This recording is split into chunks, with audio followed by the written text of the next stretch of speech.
Kisun is on the Heights, not Himidi Heights, on the 12th Man tonight. That is a local show. Right. Oh, yeah. Show on TV. Don't make joke.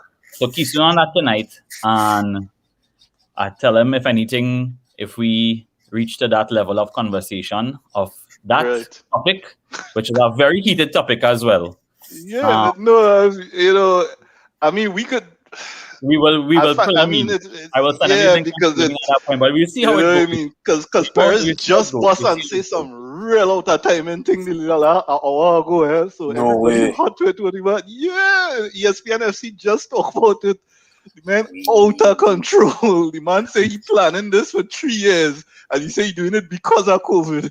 So the man, boy, so COVID was going on 3 years ago. He get quiet. But he said this ain't going away. He said this, but everybody pulling out of that. But he say Real had no money. That's the point. He say Real had no money. Don't mind they just buy a man yesterday. He say Real had no money, so they have but remember, it's debt, right? It's debt. They have no money. Yeah, exactly. Yes, debt. All right, so All right. So good night, everybody. Right now, welcome to the second installment of the Heights Room Live here on Facebook and supposedly on YouTube as well. Can anybody confirm that they've seen us on YouTube? Shankar, you seen anything coupling up there? Maybe. Yeah, we'll see what's going on. So yeah, we should be on YouTube Live right now as well.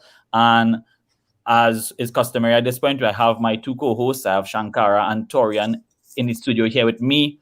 And I guess, we planning things with emotions, because look out, today we get the next set of restrictions. Just like last week, it was our Wednesday thing. I guess it's our Wednesday thing. So the new restrictions for the COVID-19 pandemic effects on Trinidad, because right now we have our big spike taking place. If anybody didn't know, I know Torian might have been following, or maybe not, but I don't know how, because I know the Canadian situation might have the synapses all focused, but we had 171 cases yesterday reported, right? It's coming in yesterday. And I mean, whenever we cross that 100, there's always be a time like, okay, things are out of hand. And overall, the restrictions are not as harsh as they were in March or so last year, but let me see if I can pull it up here. So, in terms of the new restrictions, from midnight, no public gathering for entertainment and concerts. Now, I don't know what concerts they're talking about. Maybe they meant like things in theater, right? Things in from midnight.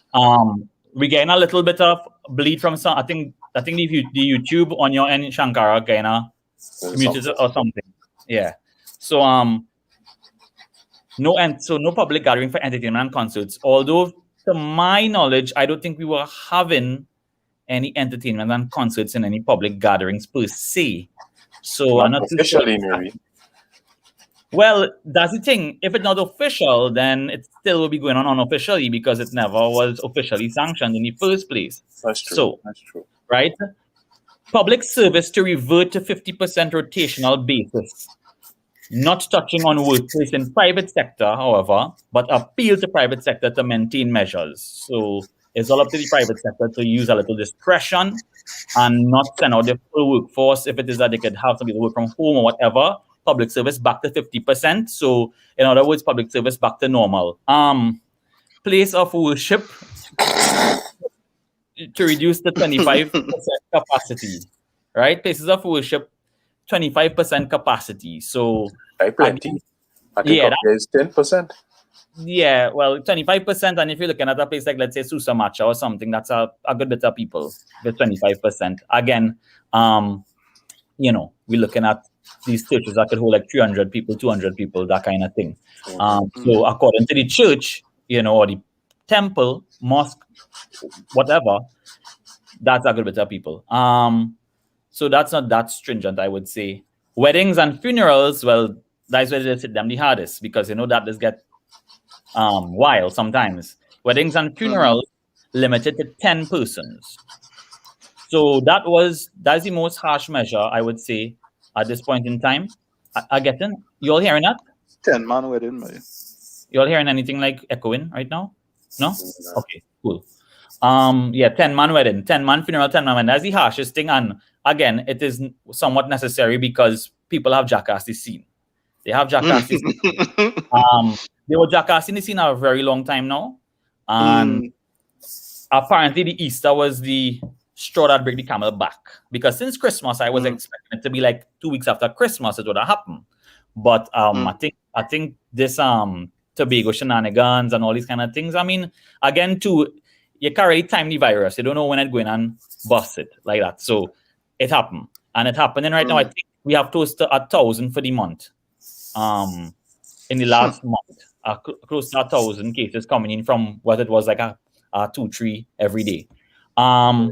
So, you know. But the borders are open, man? No. 1,000? So there's 1,000 with borders locked down. They're somewhat open because they still have flights coming in, you know.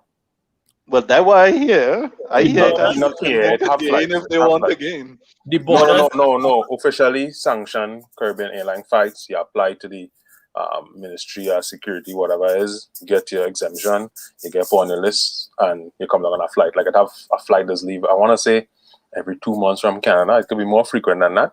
But I know somebody who was trying to get on a flight over the Christmas because her parent died and couldn't get on.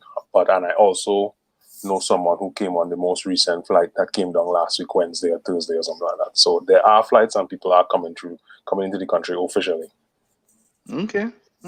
Right. I mean, that's news for me because I mean that's the repatriation process, which has always been going on. So right. We have that. We do have that. And that is, you know, something that has to happen because at the end of the day, we can't indefinitely not allow anybody at all to come back because people would be dying there, right? Besides that, however, we do not have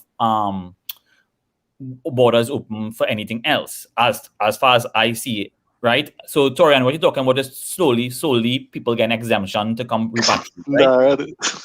I think so. Nerd borders which brings us to what we were talking about last week, with the borders and just being open, right? And the pick a beach and reach, all right? So that's a different thing altogether. Now, the government would be really monitoring the repatriation process. So anybody who's coming back on those things are people who are being quarantined and so on, right? Those people are being monitored, well, as best as they could. Yeah. Now, that begs the question, where the Brazilian mutation, today they were talking about the Brazilian mutation and so on. I think 3 different variants, or whatever you call it, if I'm correct, variant. They were talking about its existence here in Trinidad. So again, people asking, okay, so, you know, where is that coming from, all of this? I mean, there is the obvious answer that it has to do with the immigrants that are coming in. But again, you know, that is a whole separate topic that we'll get into sometime when it comes to the whole refugee crisis and all of that we touched on last week. And Shankara said he's now really getting wind of that situation, right? So, you know, I think in time to come, as I said, we're going to keep our promise and have this every week. So we'll come and touch on that. So for now, everybody, try and behave all yourself. I believe the cinema still open to see Mortal Kombat. So if you're going to see Mortal Kombat, all right, I don't know how that doesn't fall on that. All right, if you see Mortal Kombat, make sure that you know you don't bring home a fatality. Right? They get a repatriation taxi to go movie town. Yeah. So you know, really mask like Sub-Zero. So last week we spoke at length about the vaccination process and the COVID-19 situation, and undoubtedly we will be coming back to that for sure because that ain't changing. And this topic we want to touch on today, well, I don't know if this, as far as I see, I don't know if the cinema is closed. I didn't hear anything that very you know. Nah, that's something on the papers say movie don't open. On the papers they say movie don't open. So that's yesterday. Remember today this come out, right? So we don't know what to say, right? So I'm not sure, Vincent, which one, but I have a feeling they might be open. I'm not sure. I can't say. I think somebody contacted them and they say they are open. I'm not sure. So if anybody has information on that, they could probably hit us up in the comments. Yes, Fawaz, you know the idea, right? So this week we wanted to shift a bit to another ongoing problem that has been plaguing TNT, just like coronavirus has been plaguing the world, and that is the topic and the issue of crime. Now, what can we say about crime that hasn't been said already about crime? Right? It has been endemic to our country in the most bizarre rate for the past 20 years, I would say, give or take a few. Right? And at this point in time, people have become really desensitized to it, but there always is something that would happen that would drive it home because we live in an island. And something will happen ever so often, and you'll remember dread. What is it going on? What is really going on? Right now, with Andrea Barrett recently, that shook up the nation, and it had the vigils and so on. And everybody, tried to show that solidarity to each other, and so on. But then, it get kind of lull, right? And now the COVID coming back, and people gonna be like not being able to meet up and things for vigils, and they bust down the vigil in South. Not the vigil per se, the candlelight vigil to do the signing of the petition that they were trying to get the signatures about, ending violence against women due to, with the introduction of certain laws and pepper spray and all of this kind of thing to become legal and all that, right? So different things in that petition. Now they bust down that when it came to South, it was able to happen in North. They weren't able to do it in South in SSL car park. And now that was a few weeks ago, like a month ago probably. Now, they ain't gonna have none of that because we can't even gather in public at all right now because we're back on this lockdown. Back on the lockdown. Right?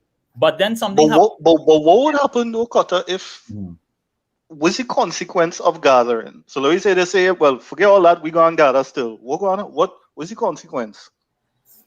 Well, it could be seen as a riotous act, and they could take action. We don't know. You don't know if it's as we don't. I mean, it could be breaking the law. They could.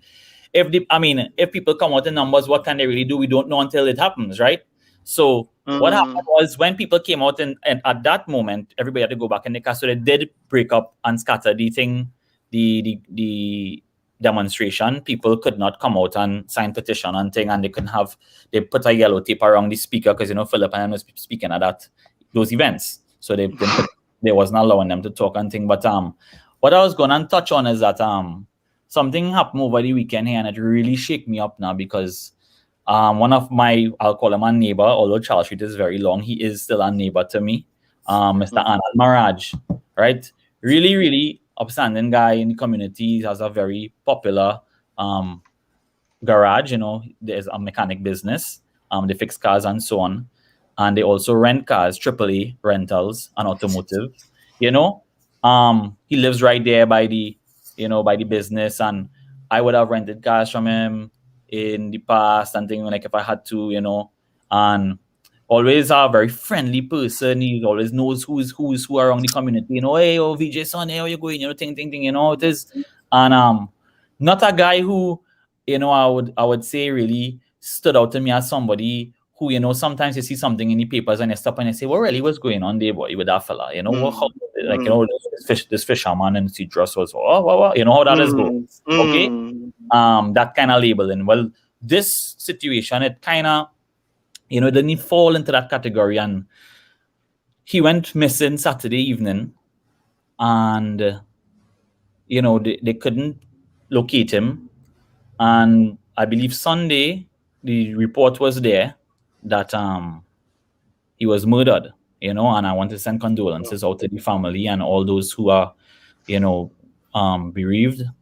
There are people I know who are related to him, they are blood relatives to him, and it's always sad. I mean, every loss is sad, but it's always really hit you hard when you know somebody personally and you actually know the people, and it's like, wow, it really sent it back home, and the man was found in a house.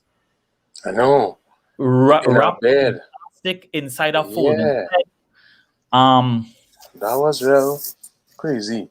He was said to have gone to drop off a rental and to buy some US, which brought up a big red flag for people because they say, look at that tuna. Businessmen cannot access in Trinidad, right?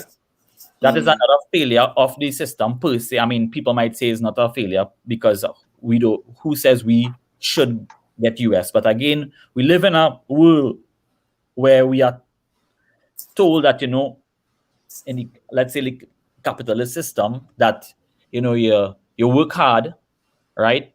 You have private enterprise. The US dollar is boss.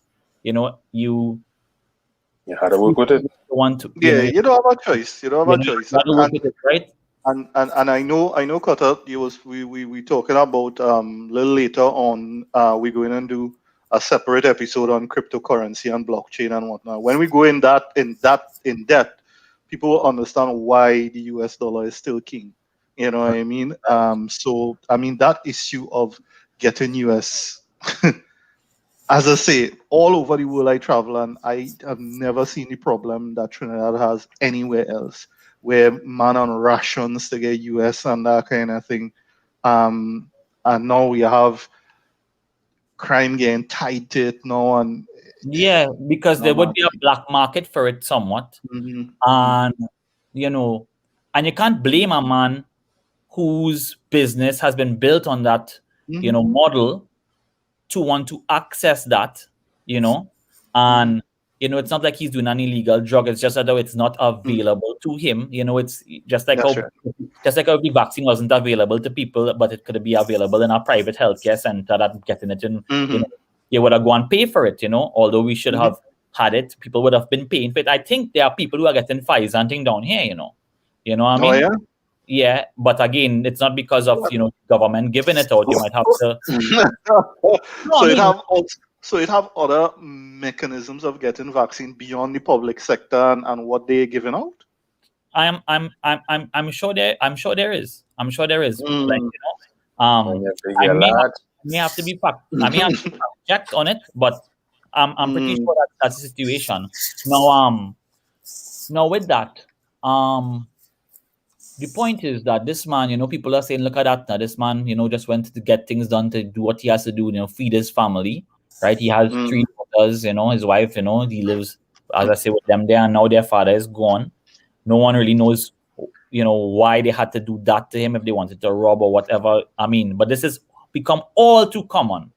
We have a 90-year-old woman killed. 90 years. You live a whole 90 years. Right? You live a whole 90 years for somebody to come and take away your life. Sure. Right? Somebody steal it. So you reach that milestone and you go in, right? And somebody take that from you after you earn that level. Understand what I'm saying? Somebody come for you. And it's not to say you be 90. You're not in the same zeitgeist other people and things. What this and what could she have put up a fight even? So what is really happening with the social fabric in this country where this is all commonplace? We could talk about this for ages and for decades, right? But but like as you say, what place we talking about it? As you say, we talking about it. The government ain't doing nothing. But what all you think we and maybe the commenters, viewers, what we as a society, as neighbors, as brothers, as co-workers could do to make a change? Everybody talking the government, but what we doing as a people, is there anything we could do? But I mean, I mean, one thing I would say though, Torian, is that and without a doubt, Qatar, it will be impossible to cover everything that we need to cover in this one episode on crime, because crime is very broad, right? And I mean, essentially, the discussion centers around 2 things: 1, what causing crime, and 2, ways to treat with crime. But before you think about how to treat with crime, because that's a unique thing, Torian, and that how Ontario will deal with crime is very different to how Micronesia will deal with crime, very different to how Trinidad will deal with crime. So before you reach a point of thinking, well, how we treated it, one question, I mean, that I think we had to be honest with ourselves about is how we get here.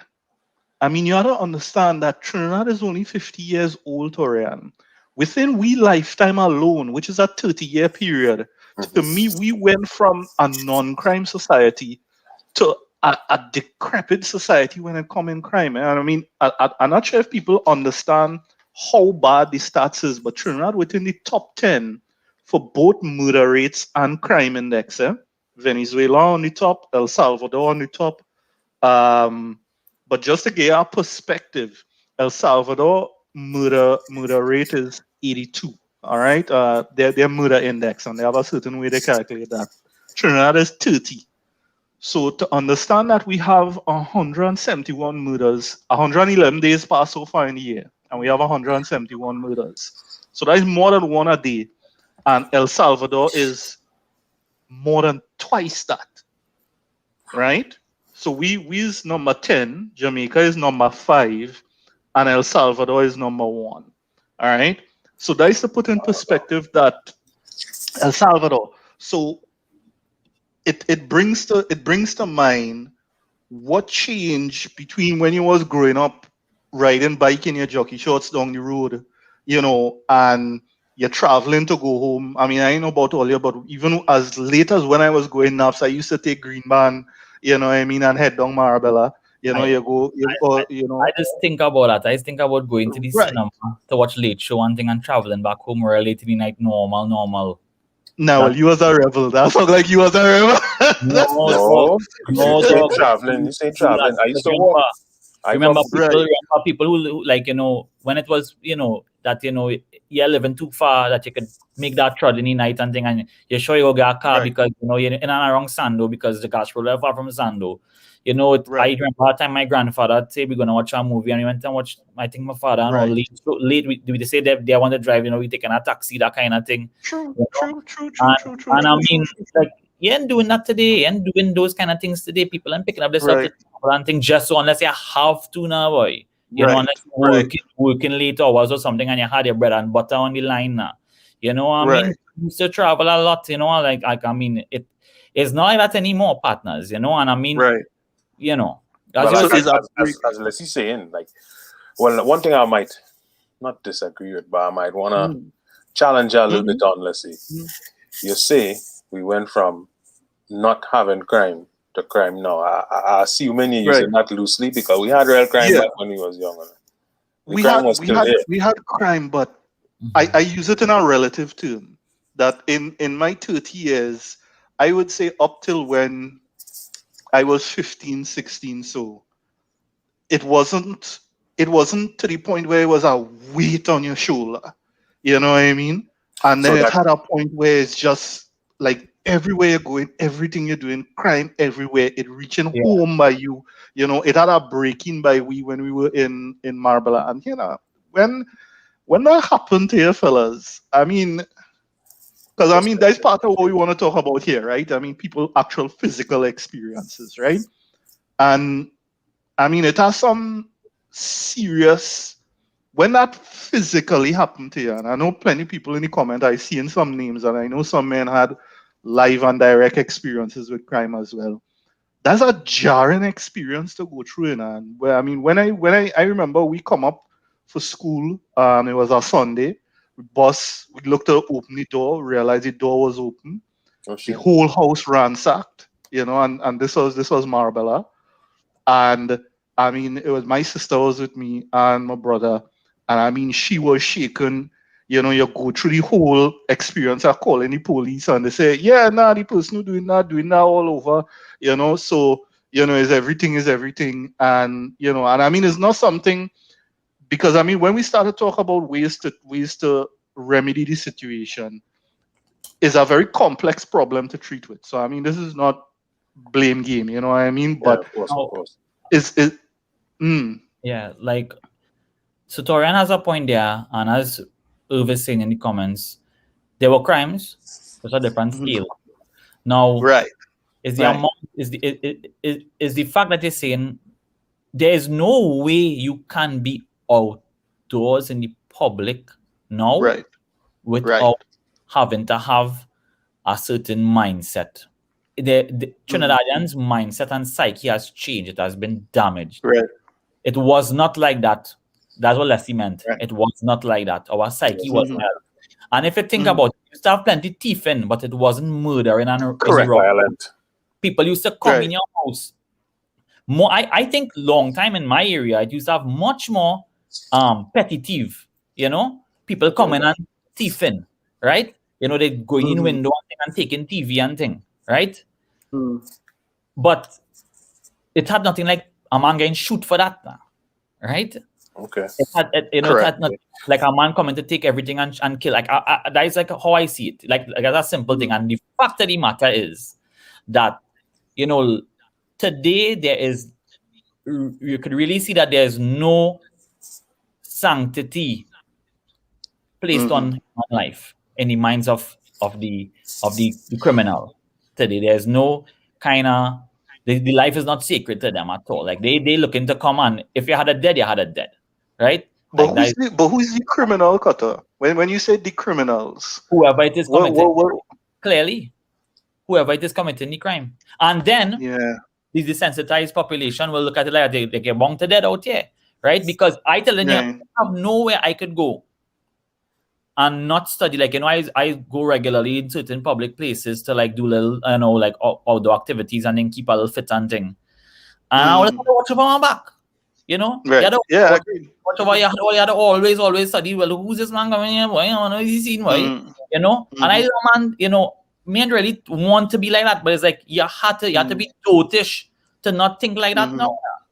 Now, what we want to do today, I know Toran reached out to some people that he's close to. I will meet them for the first time today. Well, at least one of them, and it's now nearing that time. I think we should bring at least one of them on to join. If we could probably introduce people. See if I can round them up.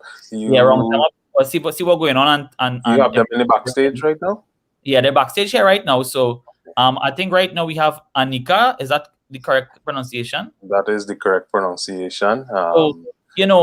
Tori, you could give us a little background before I bring her on? Yeah, sure. Okay, so Anika is a friend of my wife originally. They attended the same school up in the same high school up here in Canada, and met my wife, and we hang in the same circle as all Trinidadians. And she went to university up here, and she came back home. And as I thought it was important to get her perspective, as not only as a female, but as someone who lived in Canada, was seeing all the media reports on the crime and whatnot, and then to come back home, live home, and I believe even now she's having a different experience in Tobago during the pandemic. So I thought it was going to be excellent perspective she could provide on this crime situation, and she's smiling today. But so welcome, Anika, to the Heights Room. Hi, good night, everybody. Thank you. So Anika, just because I kind of had of hearing. So you used to live Trinidad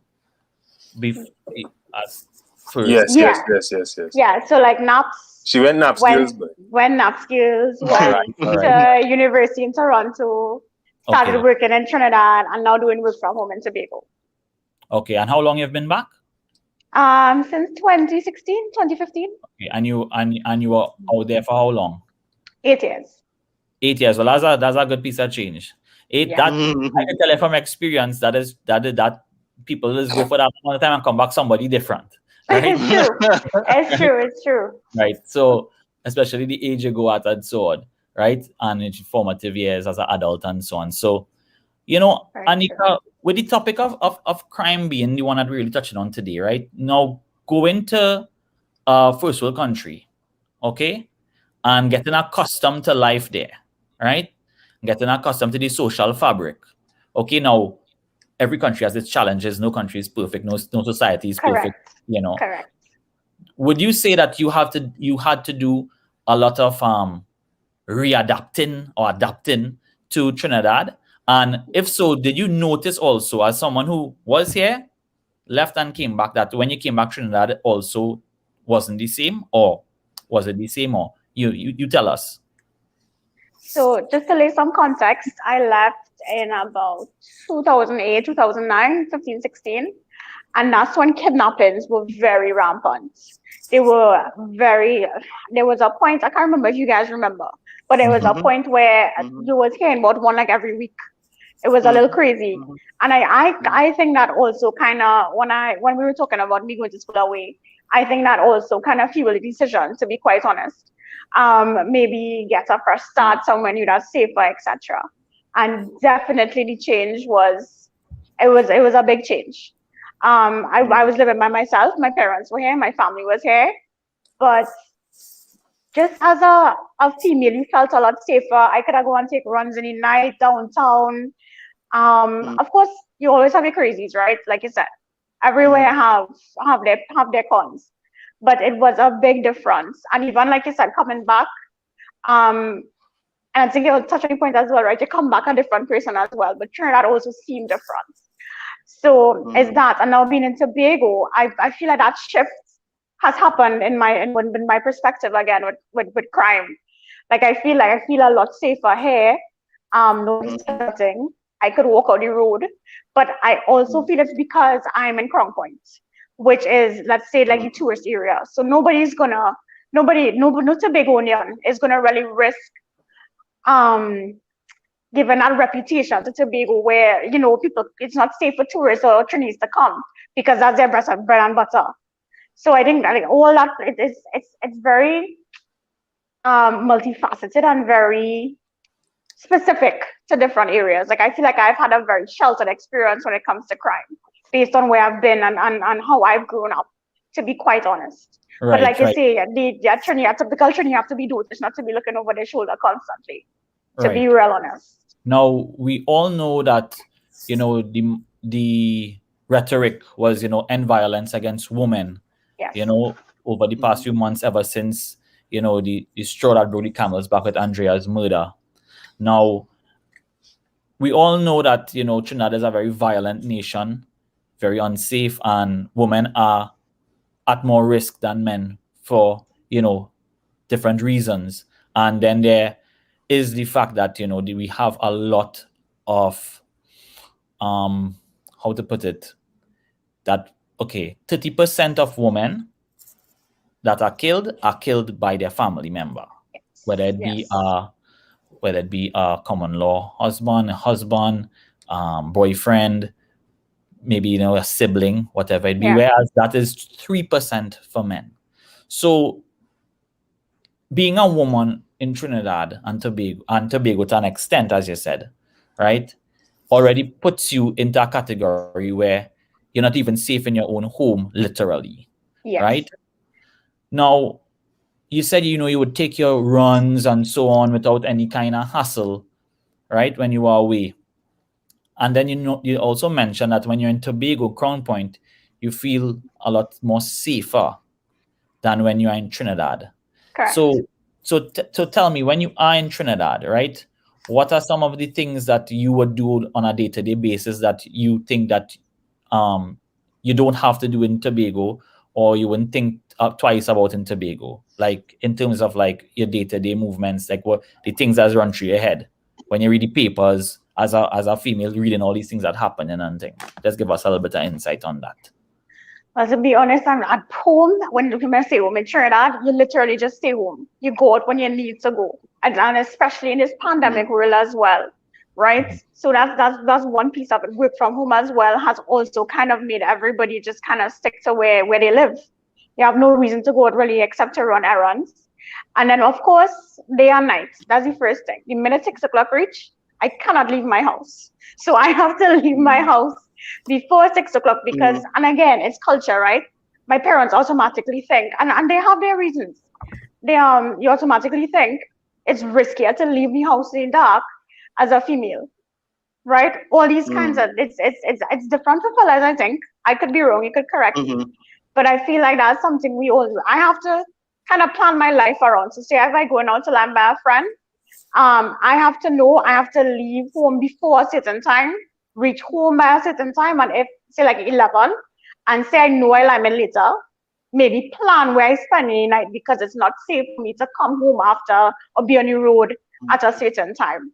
So it's a lot of pre-planning, a lot of I want to say justifications, because like if I go out with, like, who you're going with, where you're going, somebody else driving, are you going with like a group of fellas, is it just girls?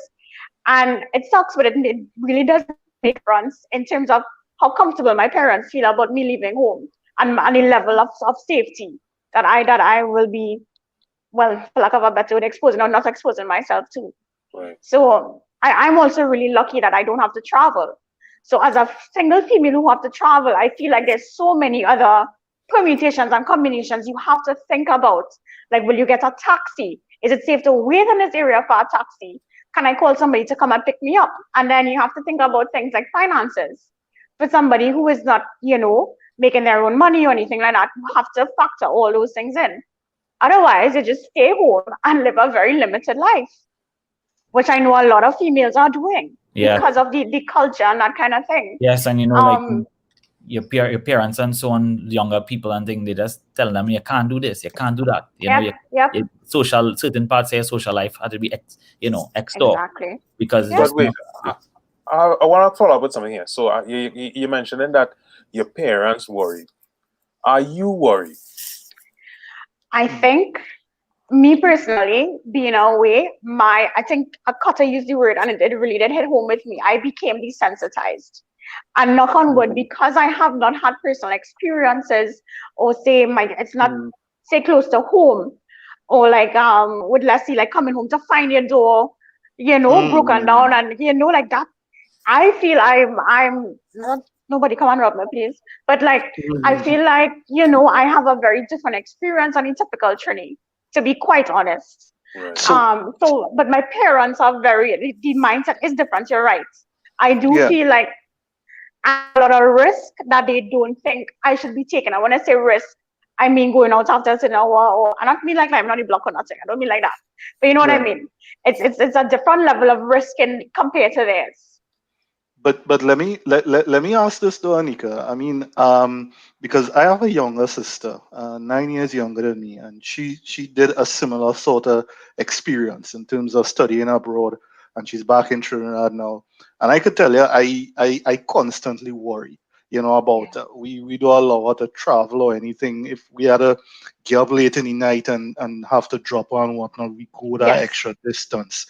And as I say, she was there with us when we first saw the breaking and whatnot. I could tell you, our reaction to that is we got some massive dogs. You know what I mean? We have like 3 huge mastiffs that is her buddies. The Akita is her buddy that used to sleep in the room with her and that kind of thing.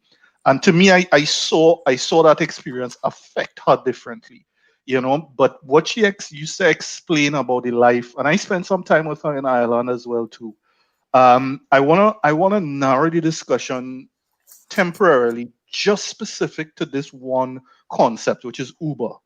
She basically lives on Uber when she was in Ireland, and I would assume Toronto is something similar, or where you had stayed in Canada. Why is it that, and I experienced it as well, there's an element of trust with the Uber drivers abroad, where I'll just call an Uber and I go where I have to go. That's just okay there. Somehow I feel, because they tried to bring Uber in Trinidad, right? But that fell apart. I mean, why not Uber in Trinidad? Why is there such a different? Because there was something to do with, there was some kind of crime took place. I think someone there was a driver who was murdered, an Uber driver who was murdered, Uber driver was murdered, right? And on top of that, there was a lot of fuss being kicked by the Ministry of, I believe, it's Works and Transport, right? Correct. The Ministry of Works, I think it was Rouge and his ministry. Because what happens is that, and I mean, fair enough, they were talking about the fact that Uber comes in here, have taxis operating, it's all through the credit card system, and the taxation not taking place like how they have it, where they, with the P and the H and whatever. But taxi people go and get a license, Uber, and that's how they make money. And, Uber not, because Uber now have a different model, a more, no, the futuristic model, not even like today's model, right? You know, like today's model. And I mean, we do have TT rideshare and thing now, but the point I was not going to talk about that. We have TT rideshare and thing now, but the thing is, they were kicking off us at Uber because they could not get piece of Uber's pie in a way. Correct. Right? And you know that they can't be making no big money in Trinidad and they're not taking our junk. Right? So, and they kick up a fuss, when they kick up a big fuss, and then the straw that bring the camel back again, me and this camel, is that murder. And Uber, right? This international service that is all over the world. But I'm saying that Trinidad is not ready for innovation. Oh, really? It was a PR nightmare for them. It was a PR nightmare. It was bad for them. And Tobago is a nation that is not ready for certain level of innovation or something to that effect. Like it didn't sound nice at all, and that they will be leaving this nation. As of so and so date, and they were gone. And we can't get Uber. Could be in horse. Uber is everywhere, horse. Trinidad is a country that we are like how we are on the stand. See, we should be having Uber here normal now, but again, Anika, so you knowing that there was we was this close to getting something as a female, and at least I guess in some ways you can never say for sure, but chances are they didn't get a piece of the pie, so they kick up fuss. As a female, how would that make you feel? Like this is the people that are running the country. Like, I must tell you, and again, context. So I use TT rideshare a lot, and I feel very safe with TT rideshare. Okay, sorry, before you go any further, explain to me what is TT rideshare. It's local. It's local Uber. It's literally local Uber. Okay. There's also so I feel very safe using that because I can send my GPS, my live GPS position to anybody on one of my contacts, so they literally follow my journey. The cars are tagged, GPS tagged. You get all the information on your driver. So the message we get as the consumer is that they do background checks. They have information on these drivers, etc. The same thing Uber does. So it's literally local Uber. So as a female, with that being introduced, and there's also one called Pink Cab. That's just for females. I'm not sure if anybody's aware. Just for females, and it's lady drivers as well. Oh wow! Right? Okay. So to add that extra level of safety. Yes. As a female, because I had those options, well, it's again, Cutter's right. So the options didn't come in until a while after. So as a female, I didn't feel no way after those things were introduced. But as a Trini, I kind of agree that if we could keep it local, I would prefer TT rideshare, Pink Cab over Uber any day. But me personally, I'm very much support local. Yeah. So if it's the same service and it's being people are being fairly paid, people are safe, and we could keep that tax in Trinidad and work it back in the system. And I'm not missing Uber. But if we didn't have that, if we didn't have those options, of course, I would feel a lot more limited in my options of going out and that kind of thing. But again, it's context, right? So they caught up to the ball and eventually, and and I also understand. As I said, I understand. The need for a little bit to come back to it in our economy. And is it efficient? You would say that these. I would say it is efficient. It is efficient, and the prices are really good as well. Right. From what I've experienced, in terms of the pandemic as well, the cars have been very clean. I remember going this was when we could have fets. Oh, the good days. Remember going out fets in Chacacabana, by the boardwalk in Chagaramas. Right. And it was like 3 o'clock in the morning. I was with my boyfriend, and this little girl comes to pick us up in this little Tina, and I was like, my girl, what you doing out here by yourself? Again, a ride share app. I believe it was Drop. There's another one called Drop. Drop. Yeah, and I was like, my girl, I'm more scared for you than for me and my boyfriend. I was like, what are you doing all this hour? And she's like, no, but I feel so safe. Like I have somebody monitoring my car where I'm going. They know the destination I'm supposed to drop you, because you're supposed to, like Uber, you put that in before you leave, right? And if my car veers off route, I get a call. So it's not like it's not like she explained all this stuff and she's like, it's not like I'm in a salon and I'm able to do my little hustle 3 o'clock in the morning when my children sleeping. And I was so impressed by that, to be honest with you. Well, I mean, one thing I would say though, because I mean, a friend of mine runs one as well called All Ready or All Right, I think. And my thing is that it's the first time that I hear how wide this market actually is. So maybe the issue is really one of marketing, that they probably don't have big enough marketing budgets to get that out there, because I'm sure a lot of listeners for the first time hearing how well set up something like this is.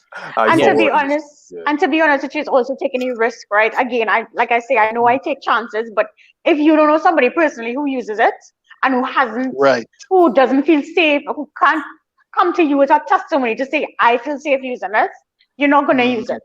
And it's because of what Kata said, is that mentality that you have to keep looking over your shoulder. And I think I need to give a little disclaimer. When I say I take risk, a calculated risk. So it's not like I'm out here just liming, it's not that. You have to be careful as well. Because also right place, right time, right?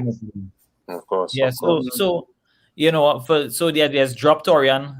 I live in the there's Drop right share. There's Pink Cab. It's called Pink Cab. Pink Cab. So there's Drop, Pink Cab, and TT Ride Share. And I must say, I really do love supporting these guys. There was one that was supposed to launch called Taxi as well, TAK, but I don't know if that one came off. But it is functional now. The thing about it too, guys, is that we are going through a kind of transition phase as a nation because of as the world did. But we was a little bit behind. With the internet age, digital age, iPhone age, everything, apps, everything is right there now. Also with credit cards. Right, so the reason why it isn't as widely used is because at the end of the day, a lot of the people who are commuting, a lot of them don't have credit cards. That's correct. Right. So because of that, you won't have as much of the traveling population using these services. However, there are a lot of people from certain so a certain level of income earner, right? Who on a certain level of mindset as well, because again, as I said, there are a lot of people now who may not be to say like they are of upper class or anything, but they do have a credit card, right? A lot of people used to order stuff through people, say I want to put in an order for something, but now then before everybody got to know to use Skybox and stuff, so other people now they order the things themselves. People used to ask people to order and thing like pay people like interest to order something. Now most people would order stuff themselves, especially they have to have a credit card again. So it's really remember, credit card is not a second place, second nature as it would be in other nations. Tobago is worse. I have to tell you, Tobago is worse. Cash only, almost everywhere. Yeah. We haven't shifted totally there yet, but it's happening. And and it is very much present in the Port of Spain area. She went to a fete in Chagaramas, not so? Right? Yes. So it up and around the West Day area, they know they use those things a lot. At this point in time, we have another guest that we're going to bring on, and this is somebody who is very familiar to most of us here and utterly familiar to one of us. And this is Miss Swati Linton, right? Or as we call her, Madam Linton, or as you might say, right? So I don't know if Swati, if I say the name correct, if it's not Linton, give me a little bit. It ain't gonna be Linton after tonight for sure. Thanks. Right. So yes, if however, let me just see if I could just pull on here. I wasn't seeing anything, I now seen it here. Right at the stream. Hi Swati, how are you going? Hello, Swati.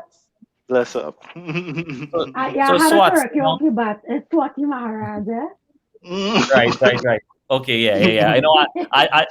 Again, that's the Trini and Mina. The Trini me, the back the kind of guy. I am towards progressive. So I know Are you ready for the progressive ones like we? Yeah. I am a bit of old org. So Swati, well, thanks for coming on, joining us and giving that perspective that we so needed right now. Now, Swati, you aren't like Anika in that you have returned to Trinidad after being away studying and all of that. You actually reside right now in Canada, right? And so just to start us off, same kind of thing like what Anika talked about, but you as somebody now who for a fact that, okay, the majority of your time, your life is now somewhere that is not where it used to be, and that's not your reality anymore. And how do you come to terms with the difference? And when you think about how it was back then, do you look at the news and say things getting worse? Do you think it's the same as it was? What really, you as a woman, seeing all the different things that are happening to women in Trinidad and that have happened for the longest while? What are your thoughts that bounce through your head? Oh gosh. Where to begin, right? They want me to talk all night. Yeah. I will start off by saying I moved to Canada very reluctantly. I did not want to come here. And very much like Anika, my family decided to migrate kind of when this whole kidnapping thing started in Trinidad and things started getting dangerous. And to be quite honest, I don't think I ever saw myself as a target living in Trinidad up until the month before we moved to Canada. And I was robbed a few times. Not one time, it was a couple times. And one of the more, I would say, at the time it was quite traumatic because it was a violent robbery, if you want to say. Actually, I wasn't the victim of the violence necessarily directly, but I was present and trying to fight off a bandit, basically. And after that incident, it was, I called my father and I said, I'm ready to go. And honestly, even after moving here, I don't think I didn't realize how difficult the transition would be because I had considered myself and still consider myself to be very much born and bred, thoroughbred Trinidad. And really and truly, after maybe a year or so, I had friends calling and telling me, what, you want to come back here, things just getting worse and worse. And after, as years progressed, and I see my classmates, I went to Modtech with everybody growing up, everybody working now, everybody, the stuff that happens, whatever. And then hearing is not just me, because I come from a family of privilege, if you want to call it that, but everybody now was a target. People who have nothing getting robbed, women, left, right, and center. I will say, when you're born and raised in Trinidad, it has sexual harassment, but it's really when you move to a foreign country and you realize it have no way I go in here and a man will ever talk to me so.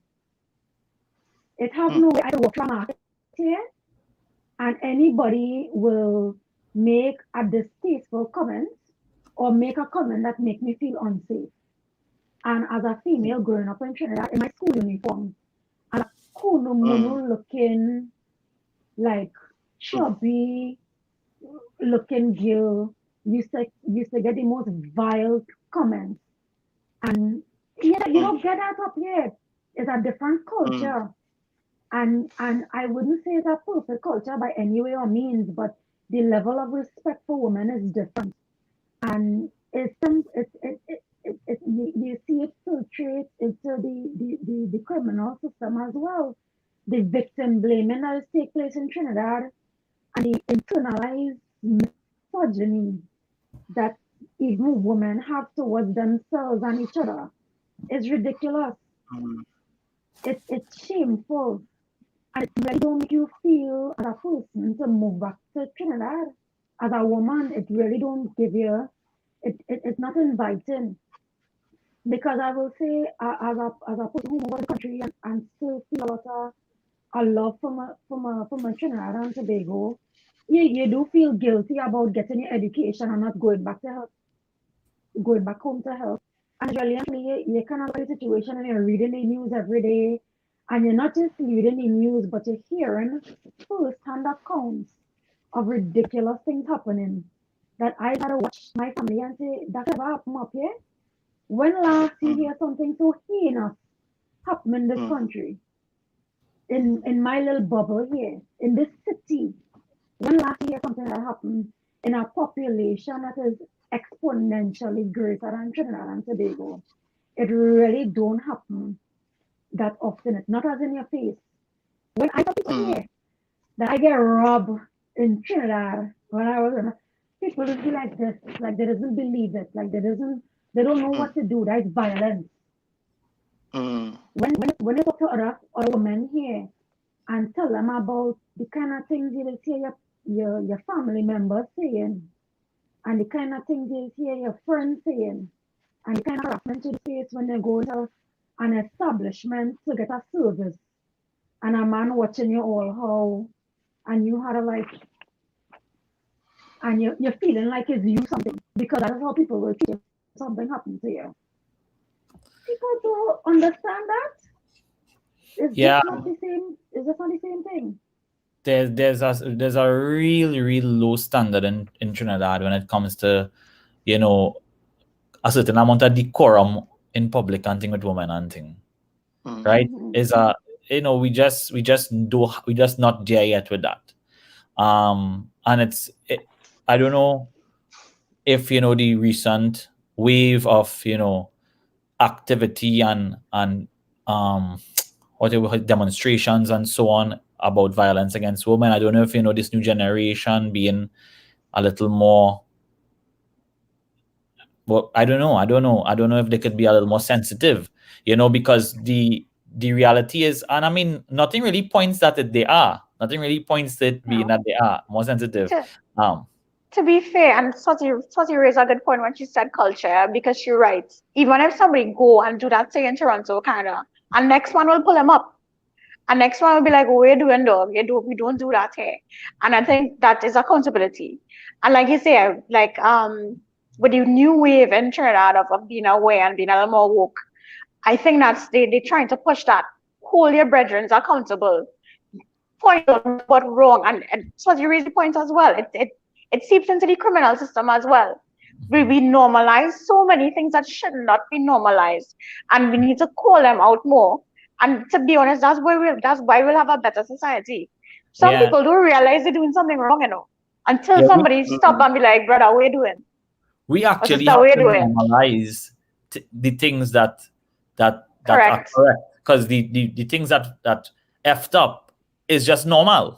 You correct. Understand? Exactly. It's flipped. We need to normalize things like being sensitive. We need to normalize things like having respect. We need to normalize things like not feeling like you're entitled to certain things. Because if you look at the recent spate of crimes, and as I said, 30% of women, right, killed by their lovers and so on, the crimes of passion. These people who love you, care for you, right, or supposed to, right, but the entitlement is so crazy. And especially when there's a breakup or something, right? And it's murder. Is murder. Like, I mean, I teach in a school where, a few years ago, that's it, 2 years ago, 2 of my students were murdered, right? Along with one of their mother, and the landlord, the man who she was with, came over and just killed everybody, right? She friend was just staying over that night, killed all of them, right? This man just, and the man is just like somebody who I think, like he was like a kind of, I think he's a man from the, like, hunter kind of bushman kind of thing, like, he's a firearms.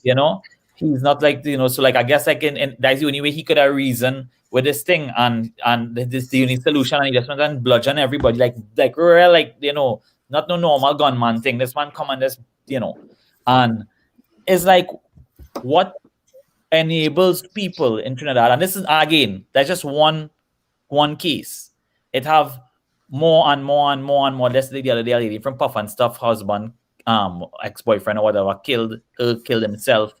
And this entitlement to women, that men cannot take rejection and all this kind of thing, is just so normal here now. And that women do not supposed to be able to choose to, now, not saying that how, the relationships aren't complicated and, people aren't, going through whatever traumas and whatever, but to be killing people like we are doing here, something is dreadfully, dreadfully wrong.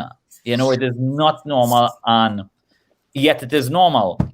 And I don't know, and Yeah, I mean, Shankar, take it. yeah, I mean, Kata, one of the things I want to point out here is that, and I mean, I really want to thank Swati and Anika for coming on, because this is exactly what we we wanted to get, which is this female perspective on quite a few topics to come, because there's that value that I saw in talking with my sister, where there's a different perspective that I think people need to be aware of. I mean, Swati, you made the point of victim blaming. When this thing had happened with Andrea Barat, I mean, I was shocked to hear some people actually start to go down that line, and start to talk that sort of victim blaming talk. Can I ask you if plenty of them were women? Did you realize a lot of them were women? And Swati made the Correct. point, we are sometimes our biggest critics and our biggest hindrances. But even on top of that, Anika, and later on we're gonna talk about probably another few episodes where we're gonna talk about solutions, because there's also, in my mind, I think, a lot of solutions that the people in the right positions aren't taking into account. So even like when we talk about people having access to credit cards, when I lived in China in Shanghai for a little bit, and Las Vegas, and for the little while that I stayed in Lisbon, I could tell you everybody has cards, but it's like subway cards. So it's cards that you could get from the public transportation agency, where people could have access to that sort of safe transport publicly. So that also speaks to the question that certain people in the public domain isn't being held to account. You know what I mean? It's certain things that, they're not being held to, hey, you have to do a better job. But eventually, I have a friend who is a transportation planner out of F. Florida, who would be able to talk a little more about that. But Swati, from your perspective, what is Canada doing right? What in your mind is, and I mean, we'll get into the details to come, but just off the top of your head, what do you think they're doing right? That's a interesting question. I don't know if there's necessarily one specific thing that you right.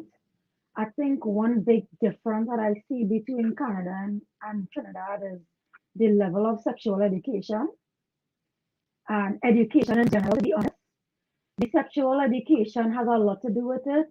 I think the way we educated past the point of puberty, or when we become pubescent in Trinidad, is the most backward dated, shifted way of teaching children about sex and what goes on with your body. And that in itself, it creates a divide between girls and boys that transfers to them becoming women. And it starts at a stage where I was watching actually a webinar that the Children's Authority had on sex education. I think it was last week. And I was very disappointed by one account of one of the panelists talking about, actually it was multiple panelists talking about talking to young girls about the changing bodies, and that you're growing up now and you get in shape and you're looking nice and you have to cover up yourself and you have to know how to conduct yourself. And past this age, you shouldn't be running around your panty. Where would you talk about, well, past this age, as a young boy, you shouldn't be walking around in your jockey? You don't have that. You're not teaching. It's too much emphasis on teaching women to respect their bodies and, keep it covered and keep it this and keep it that. And it's like, oh, you don't understand how relative that is. I think there's too much emphasis on sexuality in terms of it being a moral issue. Yeah, it's a shame culture. Moral issue. It's a shame culture. Yeah, and it's not equitable. The shame is not equally divided. It's not.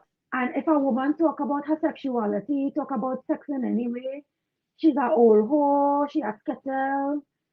If you talk to a man about sex, what expect to happen again if you do something? And there's really a very strong, clear dichotomy between the way young girls and young boys are educated about their bodies. And it definitely is not a perfect system. There is room for improvement here, for sure. But I think that's a major thing that I see, especially now we have a baby too, a little boy. And I have to myself be very thoughtful of the way I talk about myself, talk about him like I already thinking about it, and the poor child isn't old enough to understand none of that yet. But it's something that you have to be thoughtful of a parent in today's society. Who wants to raise a little boy who do some little girl something and say, well, I didn't know that was something wrong to do. I didn't know you're not supposed to touch girls there. Who want the son to come home or hear a girl complain the son, your son call them some name? Like we have to stop that, and teachers, parents, community leaders, religious leaders, they really need to stop this nonsense. And I think a lot of it as well, unfortunately, is, and I know I will get a lot of backlash for saying this, but we rely a lot on religious leaders and people who interpret our religion, respective religions, in ways that really value the separation, the genderization of adulthood, and treating women a certain way because they are women, and treating men a certain way because they are men. And if you fall out of that, you fall out of line. I agree. Now, yeah, that's a really, really, really good point, Swati.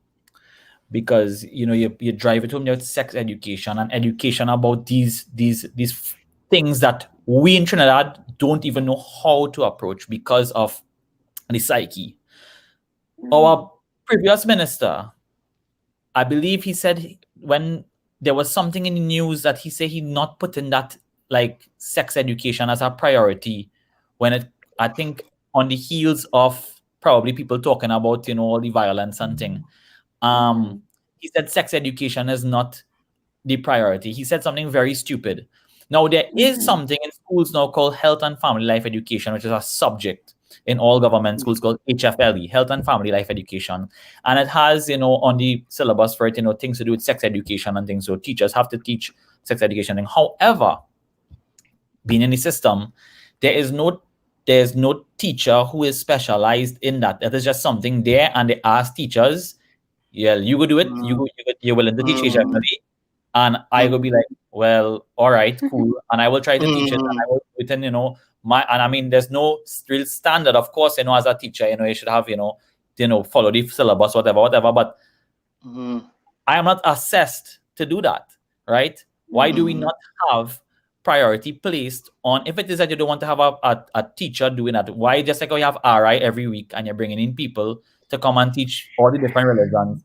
Why not make a priority for all schools just that they have a guidance counselor, that they have somebody? Now, you have guidance counselors and then who will talk about things and all these things. We have it. But again, you'll have one guidance counselor talk about 5 schools or like some stuff like that, right? Real strippiness, right? And then how do you get kids to go to a guidance counselor when there's so much shame around sex and their bodies and being a female and developing? How do you encourage that? Right. And we live in a conservative culture, no matter how much we would want to think that we living in the 21st century and all that and whatever, right? Our like we don't have any kind of politics with liberal and conservative. We just have conservative across the board, right? Pretty much. And it ties into that whole thing you're talking about, Swati, when it comes to religious leaders and religion on the whole, given this kind of mantle, right? Now, religion is important to people. It helps a lot of people. It is a very important thing in people's life. But when you let that be the decider for so many things, and like any background, well, yeah, that is what that for. And you have so much. You see, and next thing with our education system, my friends, is that it's only religious boards that run the schools that are achieving.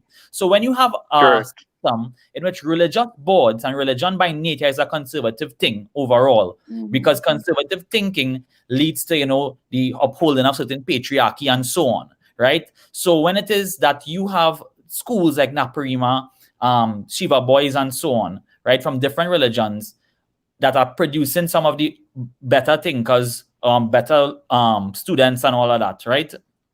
Because of the system in which, we have for forever, where, those are the prestige schools and all of that, right? So you have students who are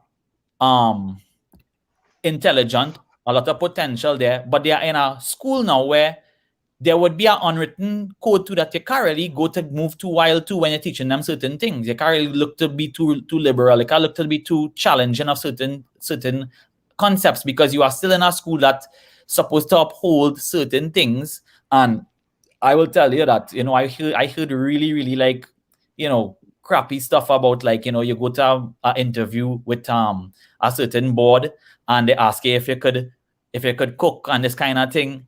And and like just trying to show, like, if it is go to this thing, if it is wear this kind of clothes when you go to this kind of thing, and it's like, you serious? If you're married, how come you're not married yet? And them kind of thing. I'm telling you, it happens. And I think I don't really want to call out anybody, but I think you could guess which kind of board would have been asking them kind of thing about that kind of thing.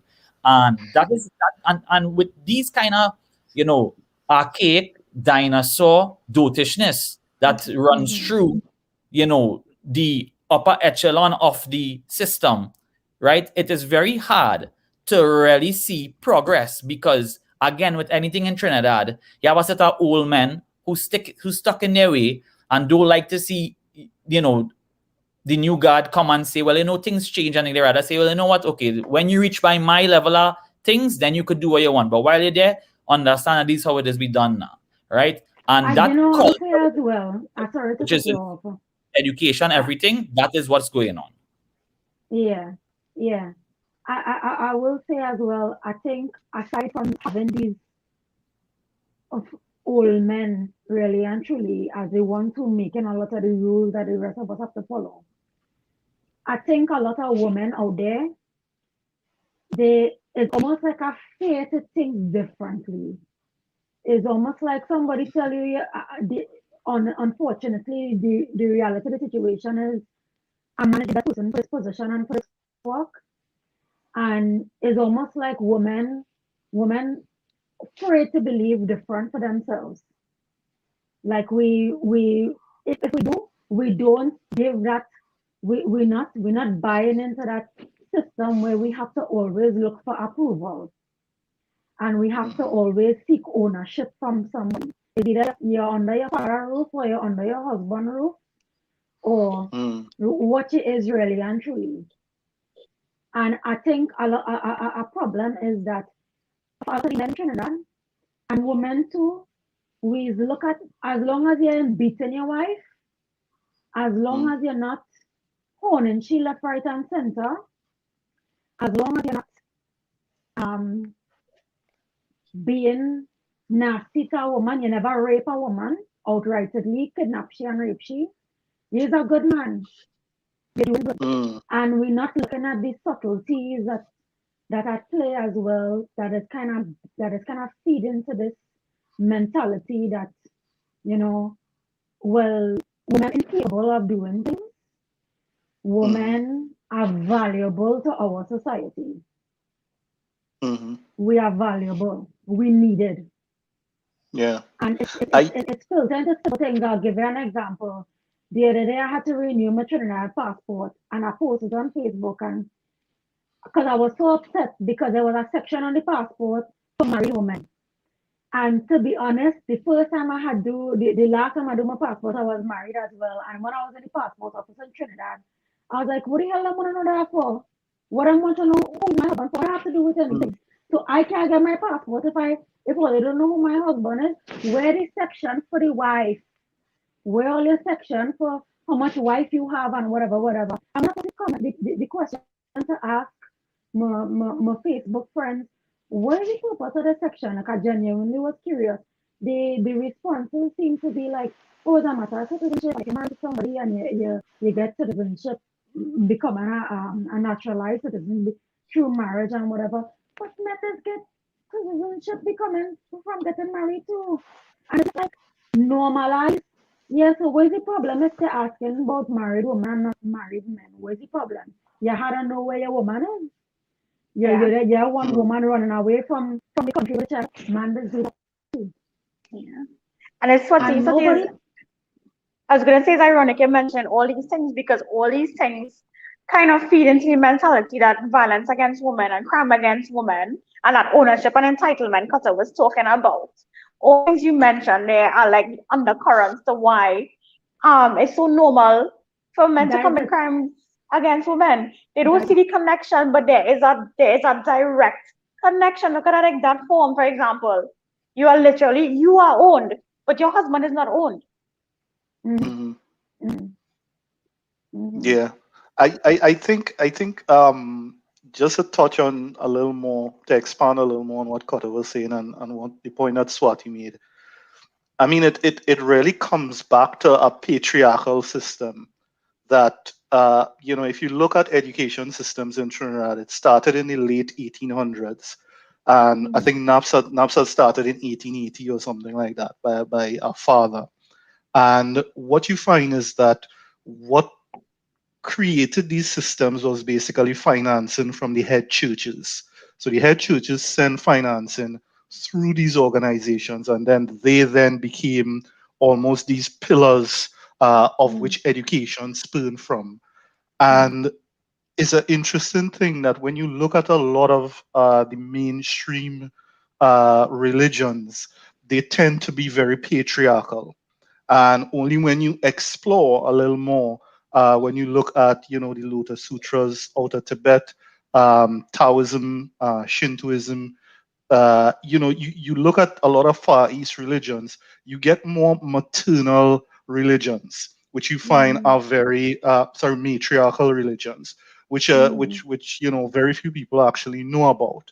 And the question is then asked, well, if it is your education system is based off of these religions, then wouldn't some of the biases of these religions then filter through to these people who, from generation to generation, will then end up following suit? mm-hmm, And even, I mean, for me, who started school in government school, I mean, I went PFC, Point Fortin Senior, and I could tell you.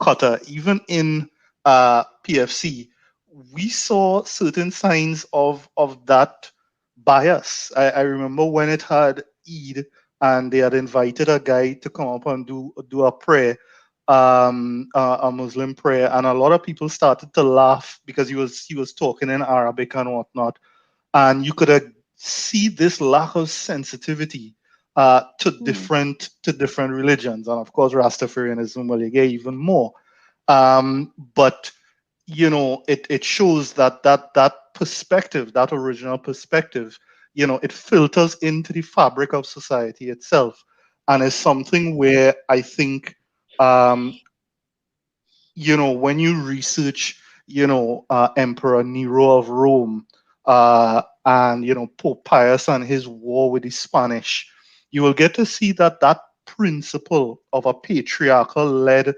organization that filters into managing the state, no separation between church and state, because that's what Pope Pius and the King of Spain got into that war over. It existed since then, and that was the mm-hmm, 1300s. So you find now that system in different degrees are filtering out into our society, because it really, what it speaks to is what really is freedom.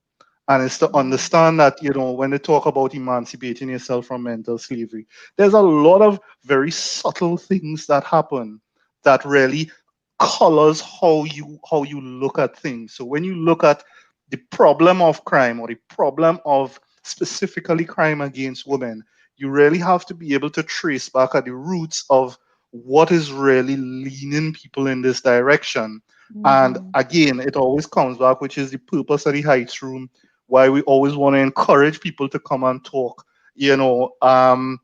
Knowledge is power. You know what I mean? So I'm sure, I mean, for me, I learned so much just from this session.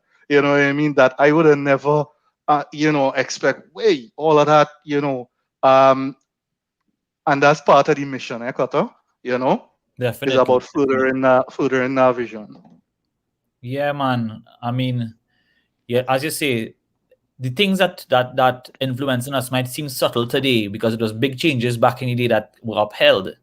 You understand? So 1300s, something from then still lingers in society today. And we might look at it because it's so subtly embedded now, when back then it would have been like a drastic change, But now, but we don't realize that, a lot of people, don't, they look at things and they say, well, that's just the way it is now. Says who? You understand? It always had different norms as time progressed in history now. So just because today this is normal, right? Or something has been normalized, doesn't mean that that's just the way it is. Right. You understand? And we have to unlearn certain things, and that is not easy to do when you have, bodies that are responsible for certain things that have no care about what we are speaking out right now. But the more we talk about it, right, the more we enlighten each other with platforms like the Heights Room, and the more we share, that is the power of the people, and the power of knowledge, as you say. So I wanna really look to start wrapping up, because we had a good session tonight. If anybody has anything they want to add, Torian, I know we had here a little quiet for a little while there. I know that's good. That's good. Okay, yeah, it's good. I'm sure Swati appreciates that. So, I want to thank everybody who is, commenting right now in the chat and so on. I was seeing somebody did ask if pepper spray legal yet. I don't think so in Trinidad, I don't know. They reach a point they're working on. Something they're working on, but they're working on it, and it seems like if they're going to, because of the demonstrations and then recently, pepper spray should be, a fully legal product. But there has been an upsurge in sales. So even if it's not fully legal, right now? Yeah, I know people who are selling it on the low. There's been an upsurge. I think, and like Carter said, the expectation that it will become legal. So people are already prepping. People are already trying to get, that thing. I mean, and that's, and so just because it's not normal and legal doesn't mean that people don't have it now. People just want some level of comfort to feel like they have some kind of control. It's not like it's a solution, but again, we have to really weigh and say, okay, just because it's not a solution, are we just going to say, well, that's not going to work? Or do we still say, well, let's try to put it on the table and see if it can help somebody in an emergency? You know what I mean? Overall, I want to thank all the people who commented. Chiba pulled through the AM and my boy Faraz in the zone there. Everlasting Heights, Mother Earth. Yes, Mother Earth. Right. Oh, Mother Earth. All right. And I want to thank everybody for tuning in. Again, I want to thank Anika and Swati for coming on and sharing their perspectives. And I want people to know that you can always reach out to me or Shankara or Torian or shoot us a message while the show going on and say you want to jump on, you want to say something. I will send you the link. I will bring you on. It's an open platform, right? No perspective is not welcome. All perspectives are welcome, because even though we may not always agree, we can show respect for each other's points of view, because that is the only way we are going to move forward as a society and as a world. Okay. At the same time too, I want to tell everybody to, in this time of pandemic, which, we are seeing the upsurge again in Trinidad and Tobago, please be mindful of what is going on, make informed decisions. And that goes for everybody around the world as well, because we have worldwide audience right now. I mean, we have people from all walks of life and all places coming onto the show. And I thank you all for that. So with that being said, Shankar, you're good there? Yeah? Okay, well, yeah. With that being said, thank you, everybody. And we'll pick up next week. We're trying to do it every week. So thanks again, everybody. Big up all yourself. Keep it level. Don't go to movie town. Stay home. Yeah. Don't go and see Mortal Kombat, because you might come on with the fatality.